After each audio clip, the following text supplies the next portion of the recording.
Morning guys, it's the Swordfish once again with some more Dota 2 gameplay. This time I'm playing as Stalker.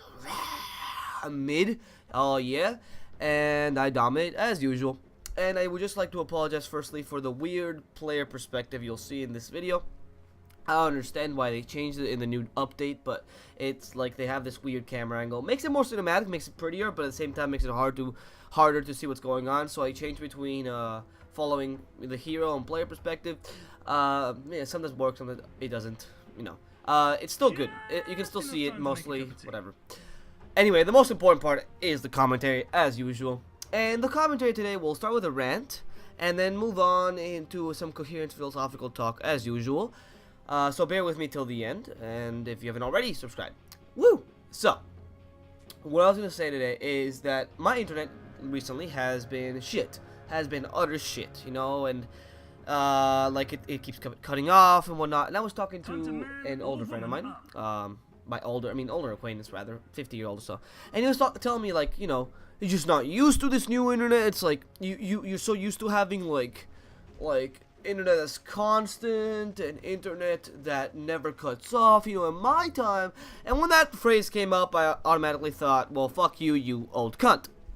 You see, because usually people get annoyed by the "in my time" phrase because it tends to come paired with a story or something of the sort, you know, and it does annoy me as well, that part, because it's annoying and boring and it's nothing that I really want to hear. But that's not the only thing that pisses me off. It's the whole philosophy of "in my time." You know, it's saying that all the technological advances we did until now are for nothing and we should just think of the past. Can you imagine if I said, you know, in my time, we used to just use fire. Electricity didn't exist, you know? Because there was a time when electricity did not exist. Yet you don't hear anyone saying that when, you know, there's no power. There's power out? Yeah. In the city. You don't hear anyone saying that. You don't hear anyone saying that in old Roman times they used to use fire and oil lamps on the street and we should not complain now. Because it's stupid. It's a stupid argument to say, and it can be easily countered by saying that, oh, in history, of course, technological advances have made it easier. That's what technological advances do to the human race. They make it easier for us to do certain things. Mostly, or make us capable to do certain things, like, well, in many cases. You know, but it's an advancement. And saying that, oh, before we didn't used to have this, so you should get used to that old time, is the stupidest thing ever, of course. And, you know, this idea is probably shared by most of my viewers, but now I'm going to give you an interesting concept, which is seen in many religions. In Christianity, it was at least. I mean, in the idea of many religions, most people don't practice this, but it's the idea of austerity. I'm going to call it conformity for the rest of the video, because it is conformity, it's not austerity, but whatever. It's the idea of living with little. If you guys don't know what austerity is, it's the idea of living with little things. Mostly seen in Eastern religions like Buddhism and whatnot, but it's also seen in Christianity. It is a basic concept of Christianity, you know, generosity and austerity, and whatnot. And it's a concept that, you know, be one with God, and you don't need any material possessions and stuff like that. And more importantly, it's the idea that since you don't need any material possessions, there's no need to create anything new. And ultimately, what it ends up as is that the technology you have right now, if you follow the austerity measures of your nation and whatnot, will stay like that forever. You see, and I always had a problem with this. Many people will say how this is beautiful and how we need to learn to live without our material needs and whatnot. And yeah, I agree to some extent that is true. But at the same time, you should look at both sides of the story. Because, see, it is true that it is important for us to not depend on, well, the things we have. You know, we should depend more on ourselves rather than, you know, the things we have in our life. That makes it easier for us to, I don't know, do certain things. Yeah, it's true. We should be capable individuals even without our technology. That is very true. But at the same time, it isn't true that just because of this idea, we should forever give up on, you know, any sort of evolutionary need and just say, screw it, I'm gonna be poor my whole life. That makes no sense. And I am not personally someone that believes in the gathering of riches or something of the sort, but austerity goes a step further. It doesn't say that we should be poor and whatnot. It says that we shouldn't have no material needs, essentially. That means that we don't need stuff, in very plain terms. And more importantly, we don't need to create new stuff. Everything, every single technological advancement we've ever created is thanks to this idea that we need more stuff. Sure, maybe this idea is flawed. It's okay. But I do believe that the end justifies the means, especially in this situation. Because we do need to have some sort of technological advancement. It's the only thing that puts us above, animals and whatnot. And this technological advancement in many cases can be something like a computer and stuff. But in other cases it can be something like medicine. And medicine is very clearly something good. I mean, people live longer and whatnot. Yeah, sure, some people might find that not necessarily the best thing ever.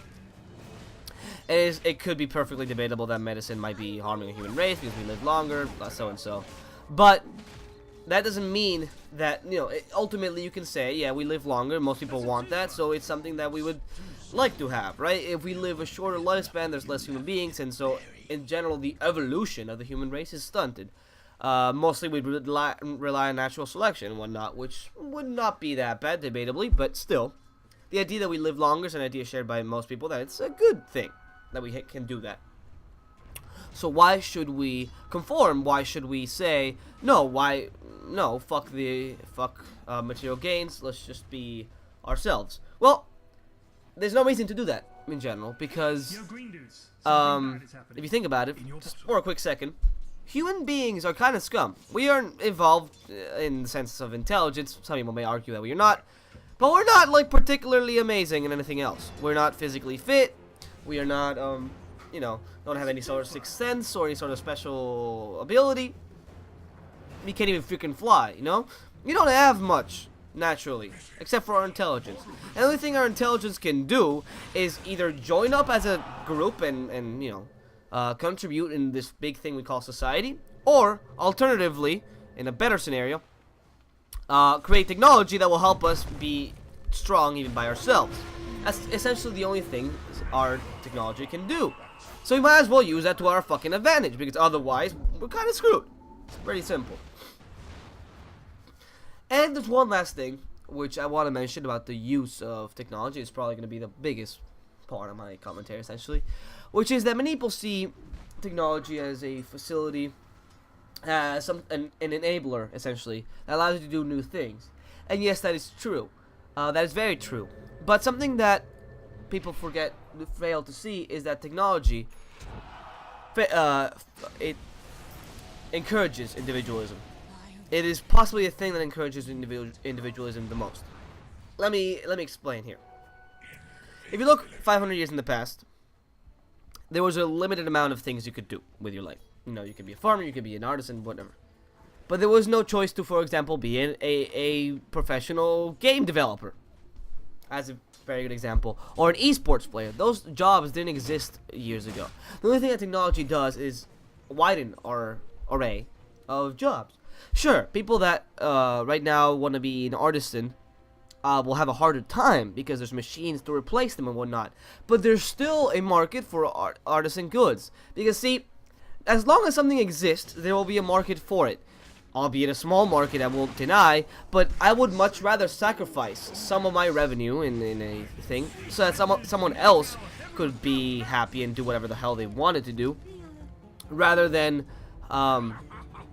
have like a small amount of markets that everyone is forced to buy from, And it's the idea that many people will argue, sure, that if you don't know that a job exists, how the hell would you want it? And it's because you don't want something specific sometimes. You just feel like you don't fit in. There's something about you, like something that maybe you think, God, I just wish I didn't have to talk to people constantly or stuff like that.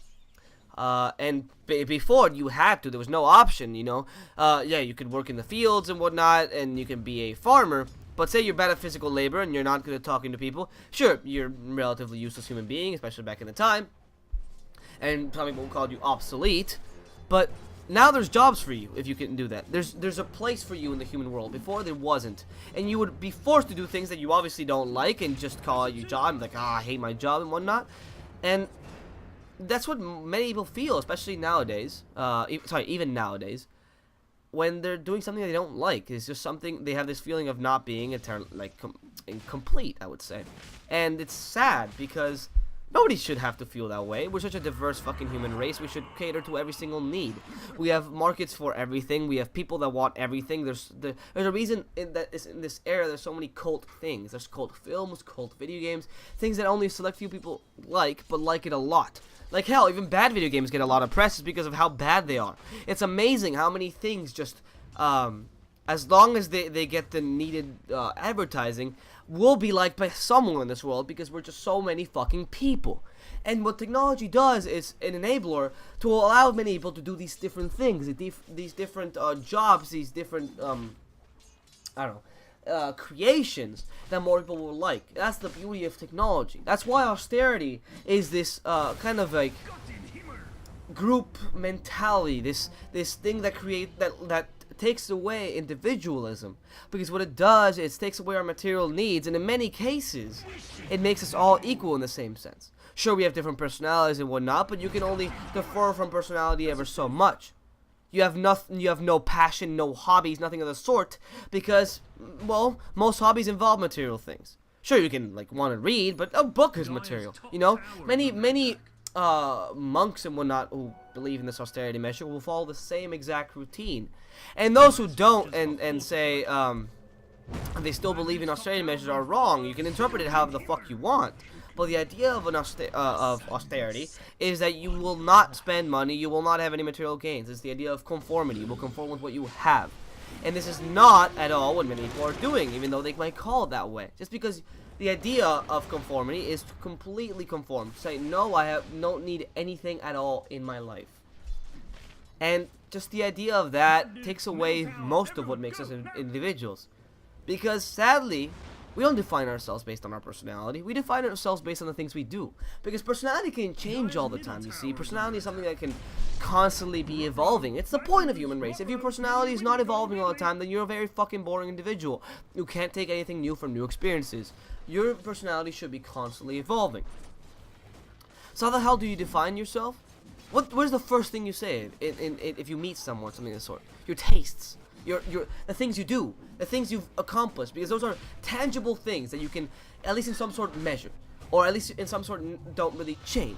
You know, your tastes change, of course, and you acquire new ones, but it's something that you can easily define yourself without speaking too much about yourself. It doesn't define you as an individual, but it's an easy way to identify you.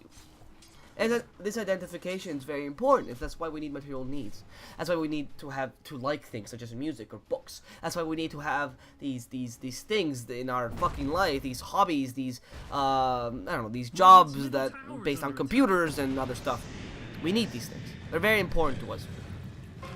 And that's why the whole idea of conformity, austerity, and whatnot is just bad for everyone, because all it does is kill the individual spirit, makes us conform into just this big norm of a society, and ultimately only hurts us. Even though the idea is beautiful and it's true that we should not depend on our material needs, our material things, or technological advancements, that would be the ideal scenario where we don't depend on them. We have to depend on them if we want to be individuals and not part of a huge society. Because ultimately, what the human race, the only thing that we have above any other human being, any other sort of organism, is the fact that we can just come together as a society. And that's what we eventually do if we eliminate all the technological advancements. What technological advancements do is offer an alternative to become your own individual. And while that may not be great in the sense of evolution, it is great for us as a whole. It is great for each and every one of us, because it makes ourselves feel different, and that's something that every human being needs if they don't want to get into full depression and full-blown existential crisis. So ultimately, this idea of, in my time it was better, say fuck you to those people. Say fuck you to anyone who says to conform, and ask them why they want to eliminate their identity and become one of a big individual-less society, and why they not just want to become their own self. Ask them if they're afraid of becoming their own self. Hope you enjoyed the commentary. Feel free to subscribe, check out my Twitch and whatnot, follow, blah, blah, blah. Like this video, favorite, I don't know if you can still do that. I'll see you guys next time with another philosophical commentary. Actually, no, next time is Hearthstone. So, see you guys next time with some Hearthstone. Woo! Goodbye!